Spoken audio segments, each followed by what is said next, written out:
Very good morning to all of you students. जैसा कि आपके सामने आज नज़र आ रहा होगा, एनिमल बिहेवियर यानी कि प्राणी व्यवहार। तो जंतु अपना व्यवहार कैसे एक दूसरे को समझने के लिए करते हैं, उसके बारे में स्टार्टिंग और इस चैप्टर से, मतलब इस जो आपका सिस्टम है एनिमल बिहेवियर टॉपिक से, टीजीटी पीजीटी में कहीं ना कहीं 2 क्वेश्चन आपके सामने जरूर मिलते हैं। तो मुश्किल से इस एनिमल बिहेवियर से आपके सामने 20 क्वेश्चन में टोटल आपका एनिमल बिहेवियर का जो क्वेश्चन बनने लायक का जो क्वेश्चन होगा वो केवल 20 क्वेश्चन। आप उसको अच्छे से रट्टा मार लेंगे या याद कर लेंगे, वो आपके लिए बेनिफिट में जरूर आएगा, आपको लाभदायी जरूर होगा आपके लिए। तो जैसा कि आपके सामने 5 क्वेश्चन लिखे गए हैं, तो 5 क्वेश्चन में पहला है, प्राणी व्यवहार का अध्ययन किस शाखा से या किस शाखा के अंतर्गत होता है? क्या इकोलॉजी के अंतर्गत होता है, या इथोलॉजी के अंतर्गत होता है, या एथनोलॉजी के अंतर्गत होता है, या चौथा है इवोल्यूशन। यानी कि इकोलॉजी यानी किसी के हैबिटाट का अध्ययन है, कोई चांस नहीं है। तो यानी जो इथोलॉजी है, ये इथोलॉजी ये है प्राणी विज्ञान या प्राणी व्यवहार का अध्ययन जो है जिस शाखा में होता है उसको इथोलॉजी कहते हैं। इथोलॉजी, ठीक है, तो ये ध्यान रखिएगा। यानी प्राणी व्यवहार का अध्ययन क्या कहलाता है? इथोलॉजी कहलाता है।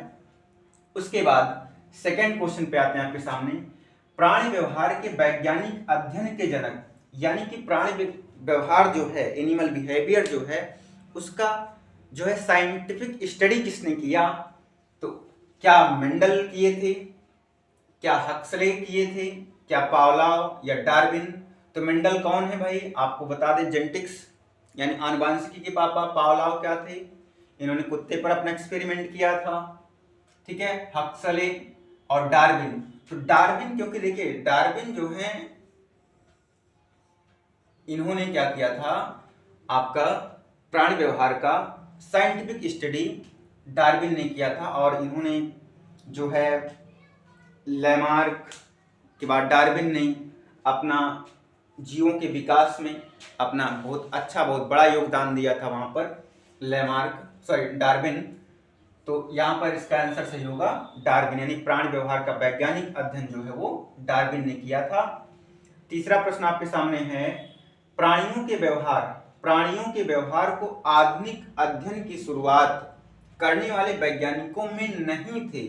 मतलब इसका क्या हुआ कि जो एनिमल यानी प्राणी के जीवों जंतुओं के व्यवहार को आधुनिक अध्ययन, जो आज का अध्ययन है, उसमें शुरू करने वाले जब स्टार्ट हुआ तो उसमें कौन से ऐसे साइंटिस्ट हैं इन चारों में से जो उस समय सहयोग नहीं किए थे? तो कौन है भाई? क्या कार्ल वान फ्रिस हैं, या G.W. मार्टिन हैं, कॉनरेड लॉरेंज हैं, या फिर निको टिनवर्जन हैं? तो कौन हो सकते हैं भाई? G.W. मार्टिन ये नहीं थे, ठीक है, ये ध्यान रखिएगा। चौथा क्वेश्चन है, प्राणी व्यवहार होता है यानी जो जंतुओं का व्यवहार होता है वो क्या वंशागत होता है, पर्यावरण द्वारा प्रेरित होता है, या तीसरा है वंशागतिक व पर्यावरण की अंतर क्रिया का परिणाम होता है? उपरोक्त में से कोई नहीं होता है।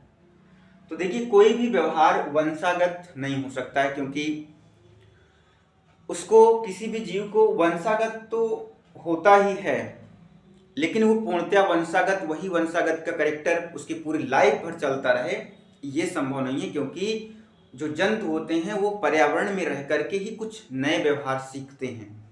इसका मतलब दोनों का इंटरेक्शन होना चाहिए। तो यानी प्राणी व्यवहार कैसा होता है, वंशागतिक और एनवायरमेंटल जो होता है उनके बीच का इंटरेक्शन होना चाहिए, उसका रिजल्ट होना चाहिए। अर्थात जो प्राणी का व्यवहार होगा वो वंशागतिक और पर्यावरण की अंतरक्रिया का परिणाम होता है। क्योंकि जन्मजात भी कुछ न कुछ व्यवहार आते हैं, रहते हैं उसके पास, जो पेरेंट्स के करेक्टर आए, पेरेंट्स के कुछ व्यवहार उसमें दिखे, लेकिन वो जो जीव होगा वो बाहर समाज के साथ, नए लोगों के साथ मिलने से, पर्यावरण के आधार पर वो जो है कुछ नई चीजें सीखता है तो इसका मतलब वंशागतिक व पर्यावरण की अंतरक्रिया का परिणाम ही प्राणी का व्यवहार होता है। इस बात को बिल्कुल ध्यान रखेंगे। तो इसमें आपका तीसरा ऑप्शन सही है, वंशागतिक व पर्यावरण की अंतरक्रिया का परिणाम। ठीक है, नेक्स्ट आते हैं चौथे प्रश्न पर। सीखे गए व्यवहार में महत्वपूर्ण होता है, यानी जो व्यवहार आप सीखे हैं उसमें से इसमें से क्या महत्वपूर्ण है। क्या केवल वंशागति होता है? यह बिल्कुल नहीं हो सकता है भाई। जैसे अभी आप इसमें देखिए, क्या केवल पर्यावरणीय हो सकता है? नहीं हो सकता है। तो हो क्या सकता है भाई इसमें जो है, अब ये बताइए कि अब आपके सामने दो बच रहा है, वंशागति का अधिक तथा पर्यावरण का कम, और इसमें कह रहा है पर्यावरण का अधिक तथा वंशागति का कम। तो अब यहां पर आप सोच सकते हैं, जो बात को समझें, वंशागति का अधिक तथा पर्यावरण का कम, तो यानी कि वंशागति का मतलब जो माता पिता से गुण लक्षण आपके पास आए हैं, क्या वही ज्यादा रहेगा कि आप जन्म के बाद समाज में लोगों के साथ अलग अलग व्यवहार को सीखेंगे। अर्थात जो पर्यावरण का व्यवहार है वो अधिक होना चाहिए, अधिक होगा, और वंशागत जो बिहेवियर है वो कम होगा। अर्थात हम कह सकते हैं इसमें चौथा ऑप्शन सही होगा आपका, डी वाला, पर्यावरण का अधिक तथा वंशागत का कम। तो आपको अगर ये टॉपिक, ये क्वेश्चन अच्छे लगे तो वीडियो को लाइक शेयर सब्सक्राइब जरूर करें। और नेक्स्ट आपको इसमें से केवल 20 क्वेश्चन को करा करके आपका एनिमल बिहेवियर श्योर है, इसी 20 क्वेश्चन में से आपके 2 क्वेश्चन जरूर टीजीटी पीजीटी में मिलेंगे। और इसके लिए आपको चैनल को अगर पहली बार देख रहे हैं सब्सक्राइब करें जरूर, और आप लाइक करना ना भूलें। आपका अपना YouTube channel APS classes Kurwar. धन्यवाद।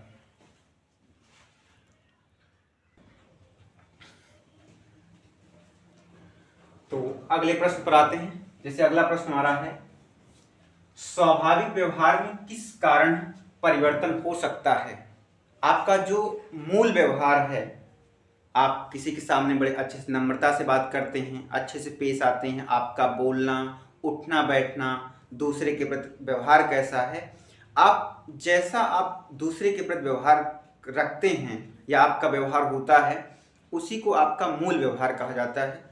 और मूल व्यवहार वंशागत और पर्यावरणीय दोनों हो सकता है। आपके अंदर पहले से भी विद्यमान रह सकता है, और बाहर अधिकतर तो क्या होता है, बाहर लोगों को देख करके आपका व्यवहार जो है वो विकसित होता है, जिसे पर्यावरणीय व्यवहार कहते हैं। आप घर के माहौल के हिसाब से ढल सकते हैं, आपके घर का माहौल कैसा है उस अकॉर्डिंग आपका व्यवहार सामने सबके सामने नजर आता है, तो वो पर्यावरणीय हो गया। लेकिन पेरेंट्स के जो बिहेवियर हैं आपके अंदर, उनका बिहेवियर पहले से ही, जैसे कहते हैं कि एकदम मम्मी या पापा की तरह गया, मतलब उन्हीं की तरह ये काम बोलना, तो सेम चीजें, वो चीज होता है वंशागत। ठीक है, तो स्वाभाविक व्यवहार में किस कारण परिवर्तन हो सकता है।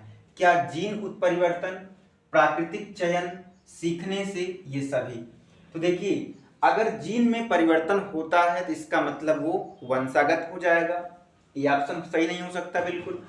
प्राकृतिक चयन, प्राकृतिक का मतलब जिसमें दोनों आ जाए, यानी कि जीन और पर्यावरण यानी कि दोनों आ जाए, एक प्रकार से वो प्राकृतिक होता है। तो प्राकृतिक भी नहीं हो सकता। प्राकृतिक का मतलब हो गया जीन उत्परिवर्तन भाई, क्योंकि आप के शरीर में ऑटोमेटिकली चेंज है ना, मतलब गुणसूत्र में अचानक कोई म्यूटेशन हो जाए, कोई चेंज हो जाए, तो वही तो है आपका जीन उत्परिवर्तन, तो ये प्राकृतिक में आएगा।